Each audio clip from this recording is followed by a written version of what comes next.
Approximately 10 years ago, I was a bank manager in Philadelphia. And during this time is when I found God and realized that there was life besides myself. My first day on the job, my supervisor had this photo on her desk. And I immediately seen an angel. I seen the head, I seen the wings, I seen the gown, I seen the hair, I seen everything. And I was so amazed. My supervisor told me she got the photo from a customer who decided to take a picture of a storm that was coming in. And she didn't see the angel at the time until she got it developed. Once she got it developed, when she seen the angel, she gave it to my supervisor as a gift. So this was my favorite picture. I gave it out to all my bank customers, gave it to my family, gave it to all my friends. I put the photo next to my Bible and prayed with it. It was truly a miracle to me. I moved to Port St. Lucie, Florida, and I decided to take it out of the frame in a glass and stick it inside of a book just so it wouldn't get ruined during the move. And during the move, somehow, some way, I lost the photo. I looked through every box, every book, I looked through everything. For 6 long years, I did not have this photo. I was very upset and depressed because I felt like maybe I did something wrong that the angel left me. When I moved to Boca Raton, Florida, it popped out of a book. And soon as I seen it, I cried, I hugged the picture, I prayed, I thanked God. It was another miracle. The angel came back. I decided not to be stupid this time. Let me scan it on my computer. This way I'll never lose it. I'll never have to go through that again. Once I scanned it into the computer, iPhoto came up. I did not do any Photoshop. I did not move anything around. I didn't delete anything. I didn't do anything. The only thing that I did was I color corrected. The tint, the color, the shadows, and then out came this picture. And in this picture, I clearly see an angel holding a little girl with long blonde hair. And I see the long blonde hair, I see the ears, I see the nose, I see the right arm, I see the angel's sword, I see other faces and other hands. And this is all from the sun coming through the clouds. To me, this was even more of a miracle. And if I wasn't sitting down, I probably would have fell over. And the new angel picture came to me a month after I started working with William. And it was only a few days after he took his first steps that I received the picture. And now when I think about it, I never lost the angel. I never lost the angel. The angel was always by my side. It just means that when I was living in Port St. Lucie, I wasn't in the right place.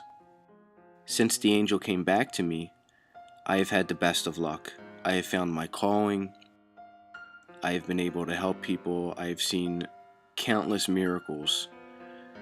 The timing has never been better, and I live life every day.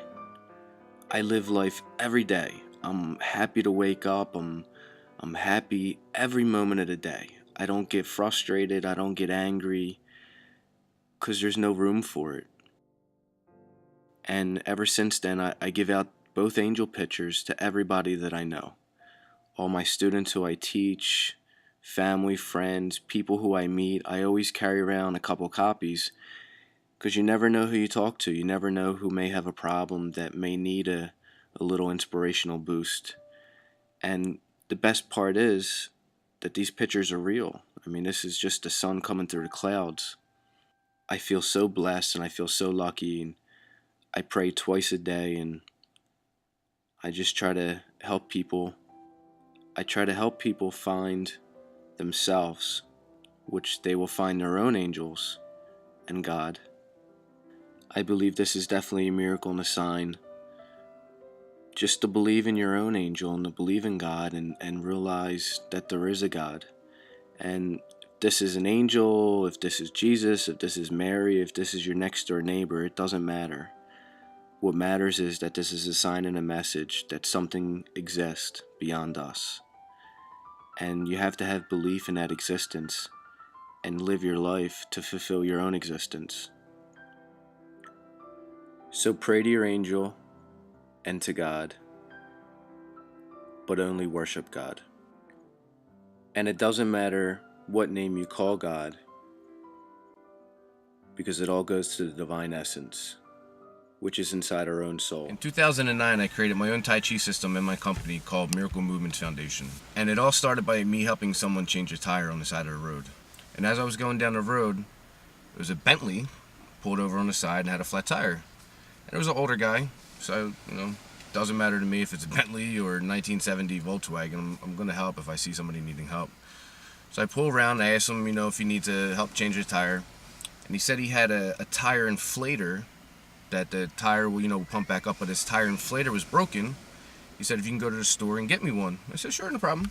So he gives me $100 and says, get one for yourself as well. I said, okay. So I go to the store, I buy it for him. And when I went back, I gave him the tire inflator and I gave him the money back. And he's like, what happened? I said, I bought it for you. I said, I'm sure, you're doing a lot of things for other people. How many times did somebody do something for you? They just looked at me and he's like, come sit in the car. So I sat in the car with him while he's fixing the tire. The tire's going. And he asked me what I do, and I told him, I teach Tai Chi and I help people and, try to get them healthier and, stronger. Well, his name's Ron Levine, and he used to own Matrix Insurance. And he was on his way to another insurance meeting. So he goes to the meeting and tells everybody what happened. And I had this guy call me, Jack Farbman. And Jack says, hey, I have a brother named William, and he's had Parkinson's for 12 years. He's bedridden. Last 2 years he hasn't walked. Can't feed himself. Can't take a drink. Wears a diaper. Wears a catheter. He's put in a bed in one position, and he's in that position for the next 8 to 10 hours until the nurse comes the next morning. He said, can you help him? I said, sure, I can try. That's when I lived in Boca and he was in Miami, so it was an hour each way drive. Well, that documentary turned into 9 months, and I got him up and using a walker. And that documentary turned into my next documentary, and where I was living in apartment 610 were Elizabeth and boyfriend at the time. And I took it as a sign to be friends with him because it's 610, that's my birthday. So we're friends for a while, and then Elizabeth got cancer. She got cancer in the eye, her sternum, and her spine. So she knew about William in the documentary, and she asked me for help, and I said sure. So did the same type of therapies I did on William, it's different type of massages, Tai Chi, meditation, nutrition, and she was scheduled for 7 chemo treatments, and after 3 she was cancer free. And she lost her hair, and so I shaved mine with the cancer symbol in the back, and every October I do it for the month of October and do charity walks still. So that turned into my next documentary. Elizabeth knew Manuel Carbonell, who was a famous Cuban artist and sculptor. He has huge Sequesta Indian, I think it's a 40-foot pillar on the Miami Bridge. Huge sculptures around Miami, all over the world. He's 94 years old, has 1 kidney, cellulitis, has a stroke, so his arm is just about done. Hasn't walked really in years. He can kind of stand up and go into the wheelchair, but all he wanted to do was work.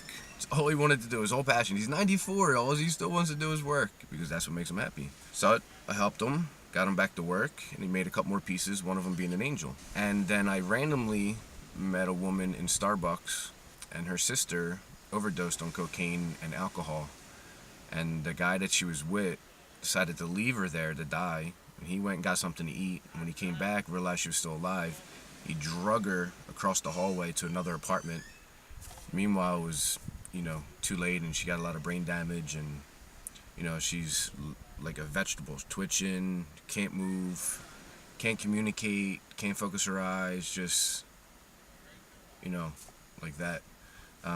She asked if I could help. She wanted to know if she should put her in hospice and do the process to let her go, because the quality of life, she was that way for 9 months already. It's like torture and being trapped. I went every day by myself. Her sister never introduced me. Gloria, who I was working on, can't speak anyway, but I just had to go there by myself.